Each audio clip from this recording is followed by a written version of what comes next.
Ya está, ya se está grabando. Me encanta este momento, especialmente cuando no nos conocemos. No, nada, nos hemos visto en un tren en, Claro, en Sant Jordi en y, San Jordi y y ya en el está. AVE.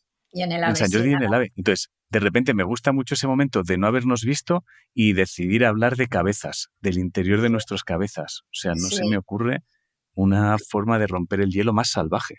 No, pero es que, mira, cuando lees un libro te metes en la cabeza de otro, ¿no? Eso es lo maravilloso de los libros, que realmente es un viaje al otro leer, ¿no? Así que yo me he leído tu libro y me ha chiflado y Muchas ya es como gracias. si hubiera estado un ratito paseándome por en medio de tus neuronas, Ya lo francamente. siento, ya lo siento mucho. Es un viaje que a lo mejor no era necesario para muchos. Yo no he tenido tiempo de leer El peligro de estar cuerda. Reconozco que lo empecé y ya hubo 3 imágenes que dije, Rosa ha estado en lugares oscuros. Sí, claro, bueno, pues, pero es que son lugares oscuros, que es lo que tú dices en tu libro, ¿no? Lugares oscuros tan comunes, tan habituales. ¿Cómo es posible que estemos viviendo, Ángel, en una sociedad que desde hace 2 siglos, sobre todo, que es cuando se ha puesto la enfermedad mental en un cajón y se lo ha cerrado, ¿no? Que estemos viviendo de espaldas a eso cuando dice la Organización Mundial de la Salud que al menos un 25% de la población, y yo creo que es un cálculo súper conservador, va a tener en algún momento de su vida un trastorno mental. Ya, como dicen los puertorriqueños, porque yo he tenido crisis de pánico, ¿no? Entonces, pero bueno, un 25% va a tener un trastorno mental en algún momento. ¿Y eso quiere decir qué? Pues que todo el mundo o bien va a tener en sus propias carnes, lo va a experimentar, o bien va a tener a alguien muy cercano, porque es una de cada 4 personas. Así que un hermano, un amante, un amigo íntimo, un padre, un marido, una esposa. ¿Y cómo es posible que con esa cercanía, es decir, el trastorno mental forma parte de nuestras cabezas que no están ninguna del todo bien? ¿Y cómo es posible que siendo así lo hayamos escondido en ese sótano, hayamos puesto el tabú, no se habla, no se cuenta, intentamos todos además como casar con lo normal, que en realidad lo normal no existe, lo normal es lo normativo, punto, y no existe. Fíjate que hay 2 cosas, eh, ahora cuando hablabas, que son las que llevo pensando en ellas prácticamente, creo que ahora va a hacer 2 meses. No sé por qué, porque una de las cosas que más he escuchado desde que publiqué el libro, yo no estaba para nada relacionado, o sea, mi interés en la salud mental había sido nulo hasta la publicación del libro, jamás le había prestado la más mínima atención.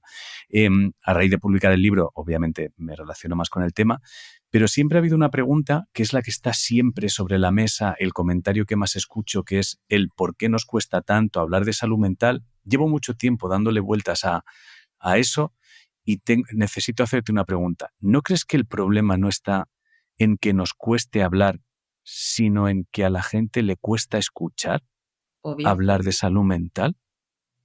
No solo le cuesta escuchar, también es una cuestión protectora, ¿no? Porque te miran mal.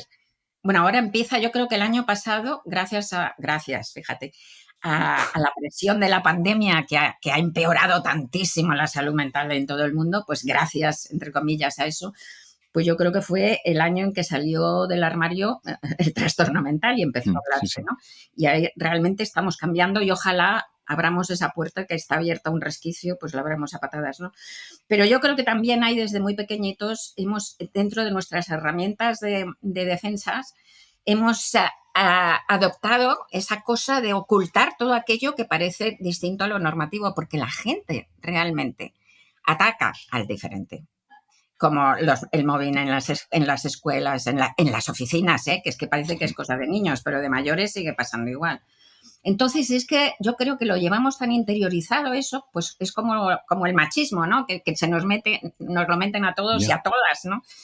Pues que ni siquiera nos damos cuenta, o sea, y no queremos ni oírlo hablar porque hay como esa especie de acuerdo de imbéciles para decidir que eso no existe. Sí. Pero ¿y por qué cuesta tanto escuchar? Es que no entiendo por qué cuesta escuchar. O sea, ¿por qué nos cuesta? Quiero decir, no habría problema en hablar de algo si obviamente tú tuvieras la sensación de que te van a escuchar con normalidad. O sea, de que no te van a poner una etiqueta, de que no te van a A a huir. tratar de apartar, que no van a huir, exacto. Entonces, ¿por qué nos cuesta tanto hacer ese ejercicio de ponérselo fácil al que necesita hablar? Es una pregunta muy buena, pero creo que está mal planteada. Porque no Seguro. es. No, quiero decir, es perfecta, pero hay un matiz. Más que por qué les cuesta tanto escuchar o nos cuesta tanto escuchar, Sí, es por qué tenemos miedo. Porque cuesta escuchar porque tenemos ya. miedo. ¿Por qué tenemos miedo? Esa es la ¿Por pregunta. qué? ¿Por qué tenemos ¿Pero miedo? por qué tenemos miedo a escuchar? No, no, al trastorno mental. Tenemos miedo Ah, al trastorno pero no, mental.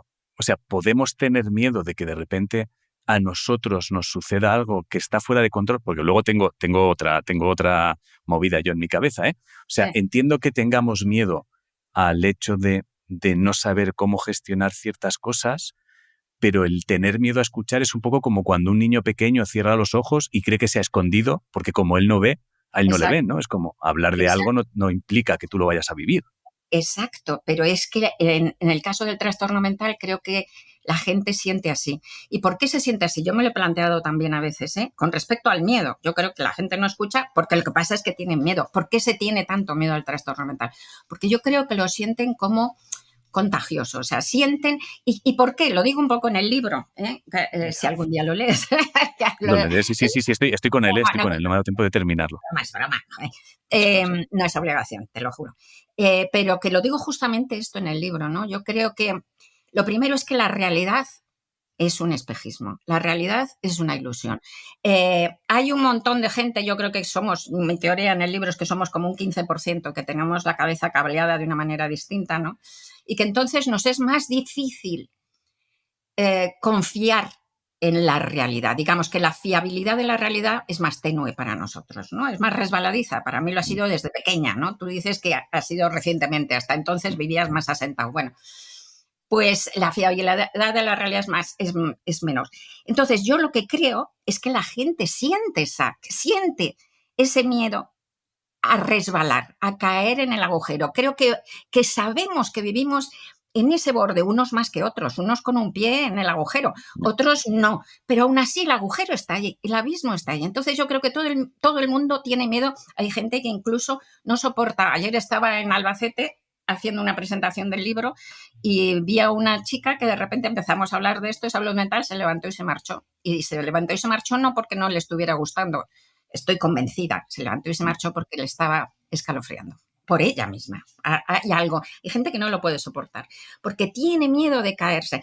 Pero es que la realidad una alucinación. En el libro lo cuento, tú sabes, Ángel, que tenemos un punto ciego en el Sí, ojo, te escuchaba antes hablar de eso en una charla que ¿verdad? rellenamos para crear la... Efectivamente, o sea, en donde el nervio óptico se inserta en la retina, el ojo no ve. Y es un punto ciego que no te creas que es un puntito de alfiler. Tiene tiene de 2 a 4 grados del arco visual. Y la luna ocupa medio grado, o sea que calcula el pedazo de agujero que tenemos negro en el centro de cada ojo. Y sin embargo, mira alrededor, vemos el mundo con una continuidad estupenda, porque el cerebro se lo inventa. O sea que vivimos, de hecho, en una especie de alucinación. Pero ¿y eso crees? Voy a hacer una pregunta muy extraña, ¿eh? Voy a hacer una de estas preguntas que probablemente en otro momento de mi vida me ingresarían.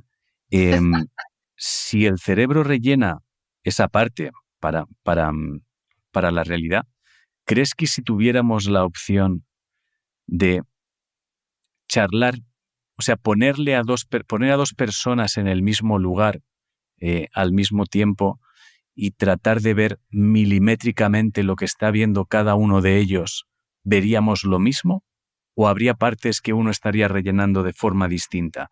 Porque si hubiese partes que uno está rellenando de forma distinta, o sea, si realmente pudiésemos comprobarlo, eh, la locura técnicamente dejaría de existir en cierto grado, ¿no? Bueno, complicado. En realidad lo rellenamos con el resto, es decir, que lo que hacemos es reconstruir aquello que recordamos. De manera que en principio, o sea, yo estoy viendo ahora enfrente de mí una librería, llena Mm. de libros. Entonces, pues claro, la parte que no veo del ojo, cuando lo miro para allá, la veo. O sea, que lo que hago es que reconstruir lo que está. Una persona que Vale, está vale. aquí al lado también reconstruiría lo mismo. Vale, lástima. No, pero has atinado con algo muy importante, Ángel, porque muchísima gente, tanto científicos como filósofos y tal, dicen, pero vemos lo mismo, que esa es otra cosa. O sea, por ejemplo, el color azul, para ti es un color azul. Para mí, Ya. ¿qué color azul es? ¿Es el mismo color azul? Pues no lo sé.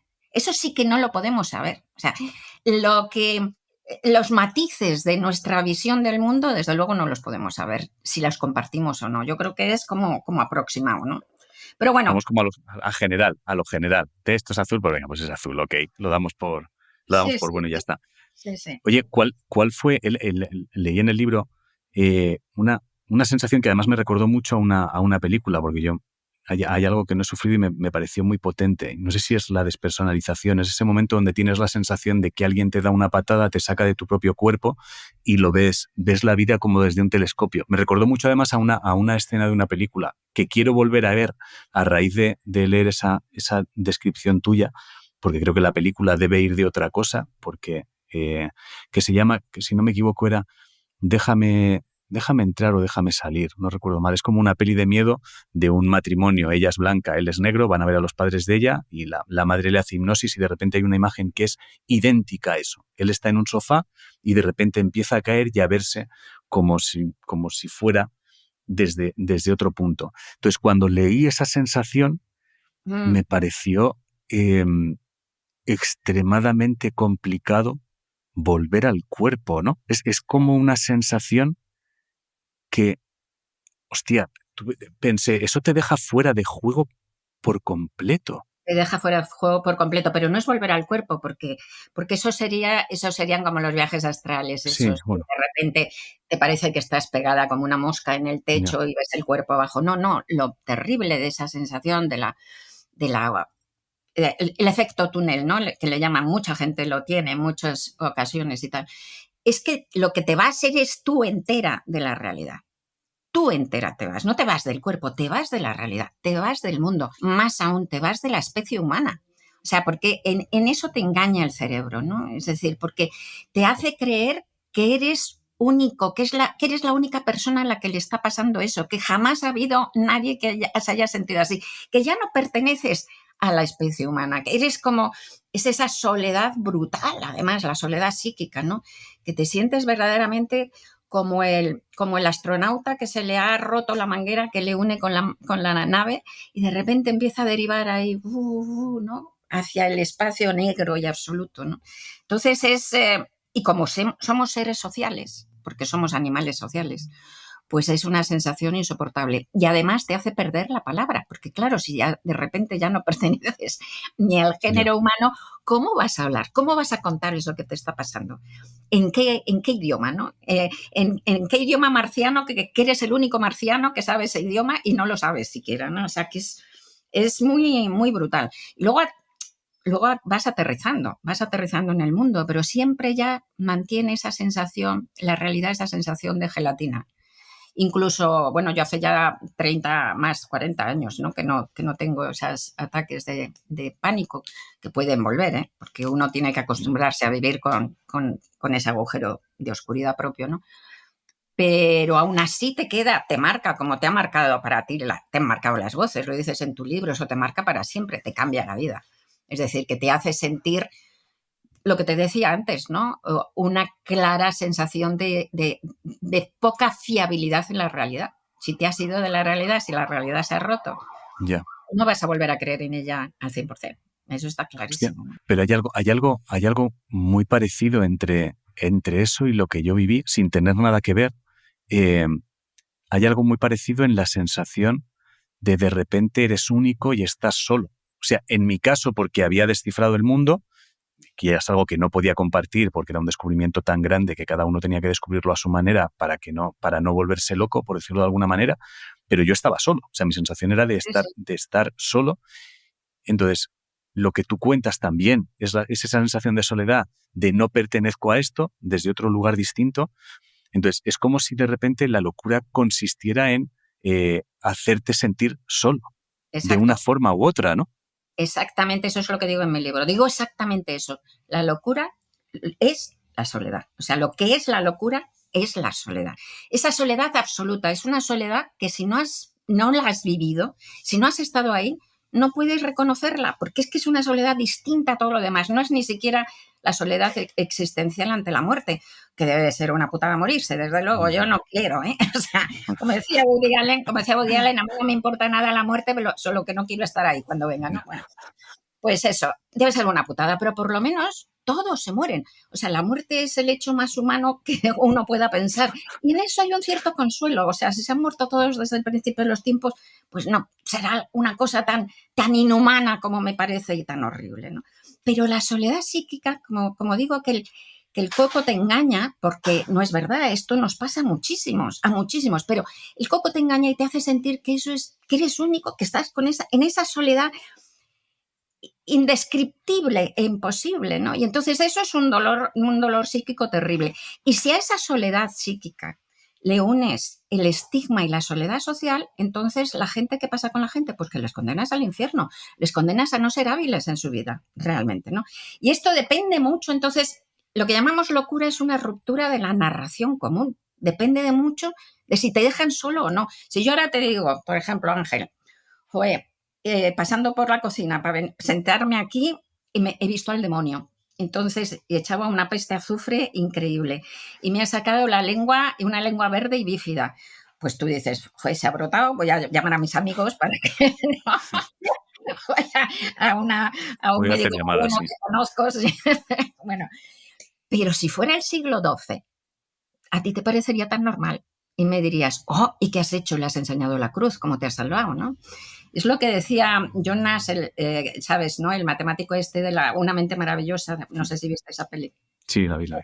Sí, pues este matemático maravilloso pues tuvo delirios paranoicos y durante 30 años y estuvo psiquiatrizado y tal.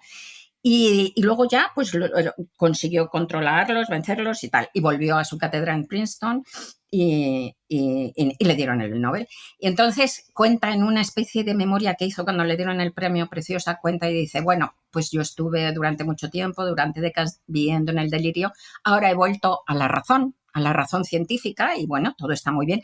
Dice, que es otra cosa, esto es un paréntesis que me gustó mucho de tu libro. He vuelto a la razón científica, pero debo decir que no todo es ganancia al volver a la razón científica, como hubiera sido en el caso de curarte de una enfermedad como la hepatitis, por ejemplo. Yeah. Ahí es todo ganancia. En este caso no es todo ganancia. Entonces habla con melancolía y con envidia de Zaratustra. Y dice, Zaratustra era, si hoy viniera Zaratustra, lo consideraríamos un chiflado y estaría encerrado, ¿no? En un psiquiátrico. Pero como en su época tuvo seguidores y gente que creyó en él, no solo no fue un chiflado, sino que pasó a la historia como un místico capaz de darle una interpretación al misterio del mundo. Entonces, si tenemos a alguien que nos da la mano, que nos trae al mundo, que impide que derivemos a esa negrura cósmica, la vida es perfectamente habitable. Hay montones, en la historia hay montones de personas que han tenido crisis psíquicas gravísimas y que son padres o madres de la historia. Newton tenía delirios, y somos hijos de Newton. Marie Curie era depresiva. Entonces, pero si les condenas al estigma social y a la soledad, pues la gente no es capaz de hacer una vida. Entonces es como estamos yendo a peor, ¿no? En ese sentido. En los dos últimos como sociedad. Mucho. Los 2 últimos siglos han sido muy, muy salvajes, porque además siempre se creyó que, como desde luego es así, que las crisis mentales eran crisis, enfermedades del cuerpo. En la antigüedad, por ejemplo, cuando Aristóteles y tal, pues Aristóteles decía, qué curioso que la gente creativa tenga toda un exceso de bilis negra, porque se creía que la locura era un exceso de bilis negra, o sea, se creía que era un problema, como lo es, o sea, es un problema del todo, del yo, una enfermedad más. En los 2 últimos años se quitó en 2 últimos siglos, perdón, se quitó la referencia a lo físico y se empezó a convertir en una cosa como enigmática, espiritual, anímica, yo qué sé, casi como si uno escogiera ser así, casi. O sea, es una cosa, en fin. Así que los 2 últimos siglos han sido muy malos, pero bueno, a lo mejor ahora conseguimos, ya digo, volver a recuperar la cordura social. Dentro de 2 nos volvemos a juntar y vemos en qué punto estamos. Oye, Pues sí. tú, ¿tú sabes por qué te pudo pasar a ti eso? ¿Llegaste a localizar algún Bueno, detonante del por qué? sí. Bueno, en el libro intento entender, porque para mí la salud mental ha sido siempre, como yo me he sentido muy rara desde muy pequeña y luego tuve muy Hmm. pronto las crisis de pánico con 17 ¿Lo, años. lo del cobre es cierto con lo que arranca el libro? Total, Es total, curiosidad que totalmente. tenía, sí. Sí, sí. Pues siempre ha sido un tema para mí muy, muy importante y lo he escrito mucho y tal.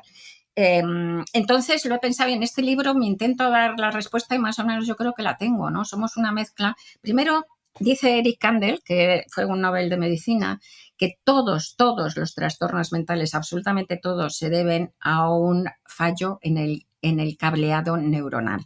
Es decir, en la manera en que nuestras neuronas se comunican. Todos los trastornos mentales se deben a eso.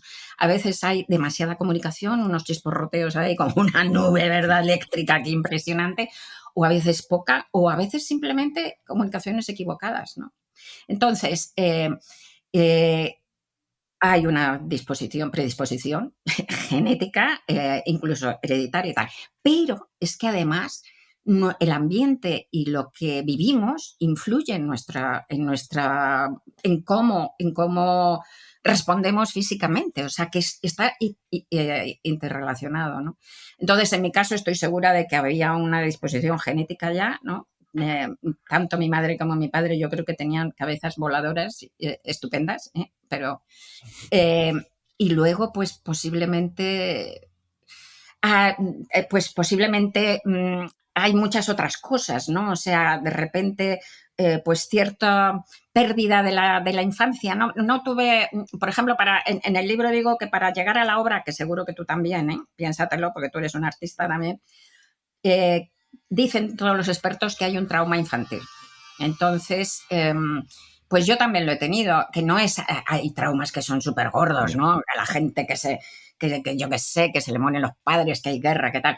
Pero un trauma infantil suficiente es que de repente hay una época de infancia en donde todo el mundo estaba como feliz y de repente pasa otro momento en donde por razones de cambio de trabajo de los padres, pérdida de dinero, yo qué sé, de Ya. repente se apaga el mundo. ¿Sabes? Se apaga el mundo y es como una infancia infeliz. Entonces, cuando tienes un conocimiento tan temprano de una pérdida que para ti es catastrófica, porque pierdes la infancia de la luz, y eres tan pequeño que no te puedes defender, pues entonces yo creo que tienes también un conocimiento muy temprano de lo que hace el tiempo, de lo que nos hace el tiempo, que nos deshace. Tienes un conocimiento muy temprano de la decadencia y de la muerte, por lo tanto, de la muerte de las cosas. Y Ya. todo eso es muy difícil de digerir.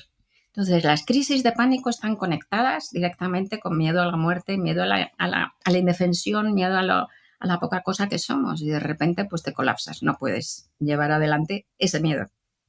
¿Y crees que al revés puede suceder? Trataba de pensar mientras hablabas y decías lo de, seguro que también lo has tenido de crío, ese momento en la infancia donde de repente se rompe algo. Trataba de recordar algún momento. Yo no lo tengo, pero sí de repente he tenido la sensación en mi cabeza de que quizá no haber tenido algo así eh, tampoco es demasiado bueno. O sea, no sé si hay un equilibrio. O sea, quiero decir, el hecho de no haber tenido ningún tipo de problema. O sea, yo no he tenido ningún problema. No he tenido privilegios tampoco. O sea, no vengo de una familia ultra humilde, donde en casa sé positivamente que ha habido momentos de, pues toca comer verdura una temporada porque no hay pa carne, como aquel que dice. Eh, una familia normal, considero. Pero no ha habido ningún momento trágico. Empecé a trabajar pronto, pero porque me apetecía, porque los estudios se me daban fatal. Entonces, de repente he tenido la sensación de que quizá tampoco ayuda tener una infancia No normal. sé, mira, yo te digo mi caso y luego también te digo que somos narración. Los seres humanos somos palabras en busca de sentido y somos una narración y desde muy pequeños nos hacemos una narración. y esa narración no tiene por qué ser la verdad. O sea que me estoy poniendo en plan, Iván, tú piénsatelo, tú piénsate tu narración a ver si tiene agujeros, porque quién sabe, Ya, a lo mejor te estás contando una historia. Yo, por ejemplo, tengo un hermano, ¿no? Al que quiero mucho, es el único hermano, y muchas veces hablamos de cosas de nuestro pasado que hemos vivido los dos, ¿no? Y oye, los padres de mi hermano no son mis padres. Quiero decir que él se ha hecho una historia de su infancia y yo me he ya. hecho otra que no tiene nada que ver. Entonces, las historias infantiles, que son la construcción del mundo, la creación del mundo, porque de niños nos creamos el mundo con una narración y nos la repetimos y nos la contamos de mayores.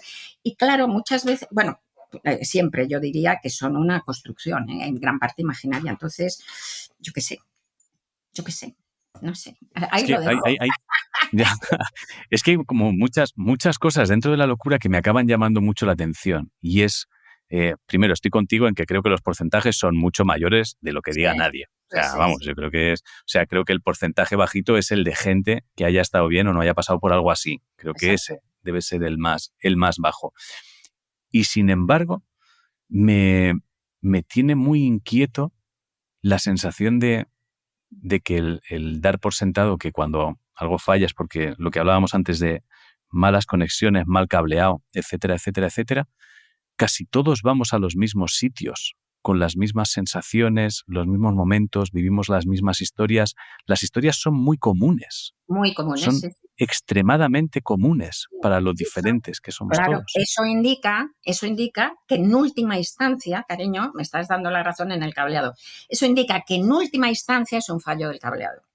Porque bueno, tú sabes que es que el cerebro, es que somos todos iguales, ¿eh? Somos bichos iguales, claro. El cerebro funciona de una manera muy pareja. Yo, por ejemplo, durante muchos años estuve atormentada por el recuerdo de unas pesadillas que tenía de pequeña, que eran unas pesadillas geométricas, ¿no?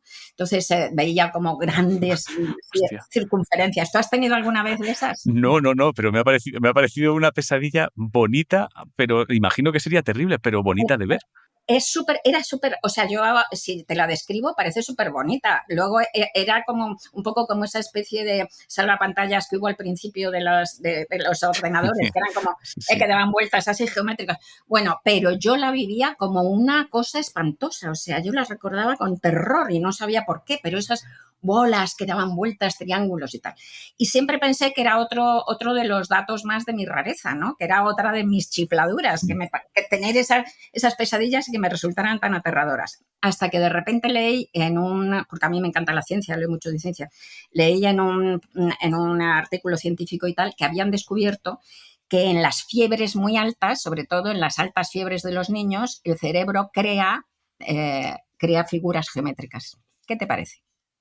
Entonces, seguramente yo estaba enferma con fiebre muy alta y por eso te sientes tan mal, porque una fiebre tan alta te Sí, puedes morir, yo qué sé, ¿no? sí, sí. Por eso te sientes tan mal.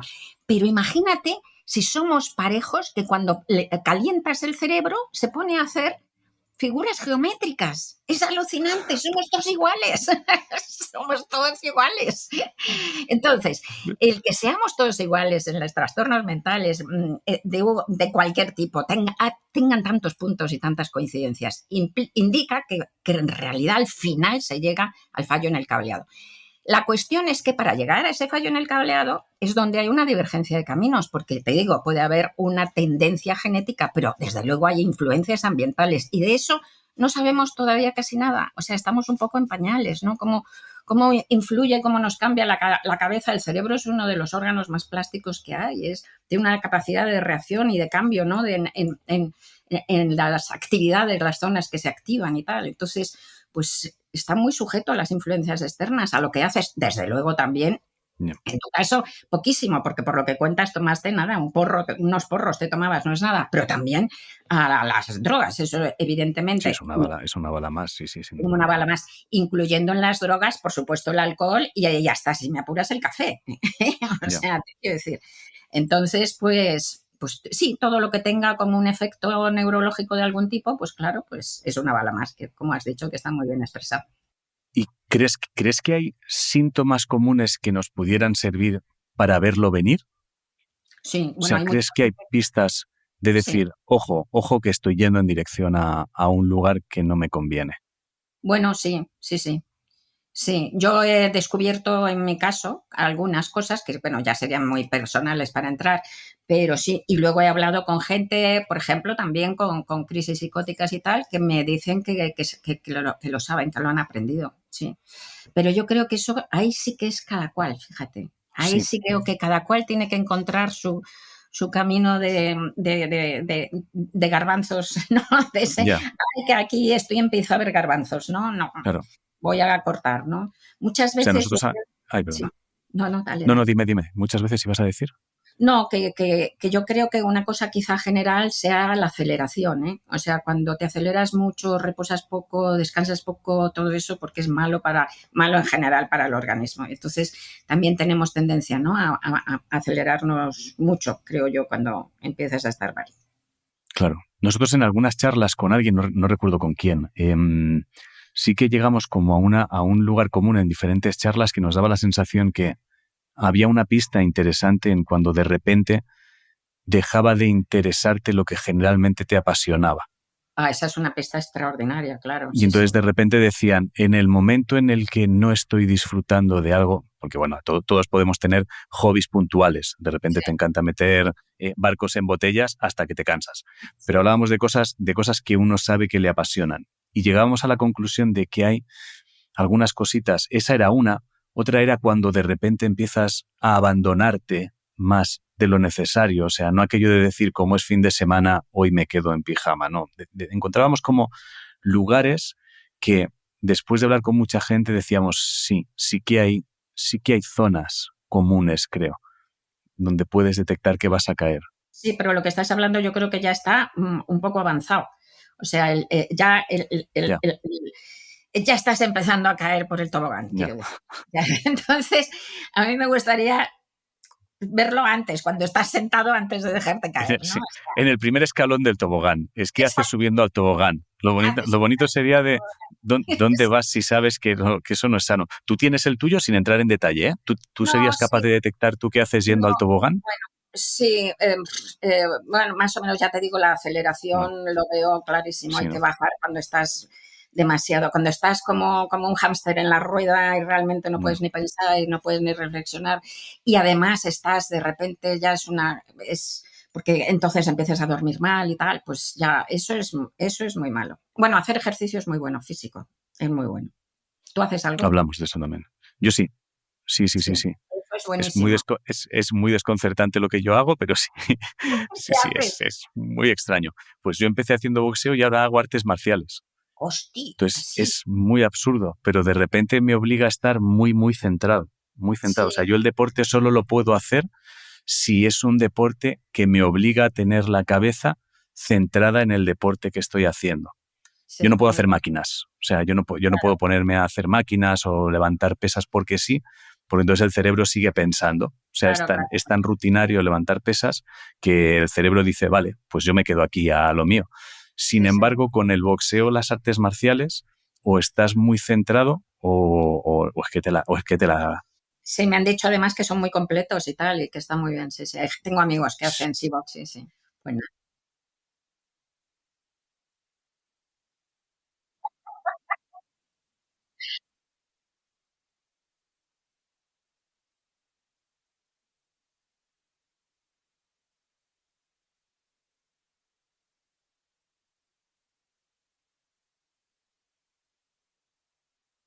bien. Muy bien, me parece una buena observación. Bueno, pues la cuestión es que la verdad es que vas bajando, ¿no? En las crisis estas, pues fíjate tú, además yo que en mi clase social y en mi época, pues nadie se le ocurrió llevarme a un psiquiatra, o sea que yo las he pasado a pelo y sin ansiolíticos, lo cual es mucho más duro. Viva la química cuando la necesitas, obviamente, pero también da esperanza a la gente que nos puede estar aquí oyendo y tal, porque mira, hasta con ansiolíticos y sin ansiolíticos, de las crisis de pánico y de las crisis de angustia, que son primas hermanas, se sale, ¿sabes? O sea, se acaban, es que al final se acaban, te creas que te mueres, lo pasas horrible, pero al final se sale. Entonces, tuve 3 temporadas, ¿no? Y duran cada una de esas temporadas, que tienen varias crisis, por supuesto, cada vez más espaciadas, pues como año y medio o algo así, ¿no? Y lo asombroso es que después de la última no he vuelto y tengo mis teorías. De hecho, yo creo que, lo pongo en el libro también, en el peligro de estar cuerda, yo creo que dejé de tener crisis de pánico desde que empecé a publicar novela de manera continuada. Porque Así.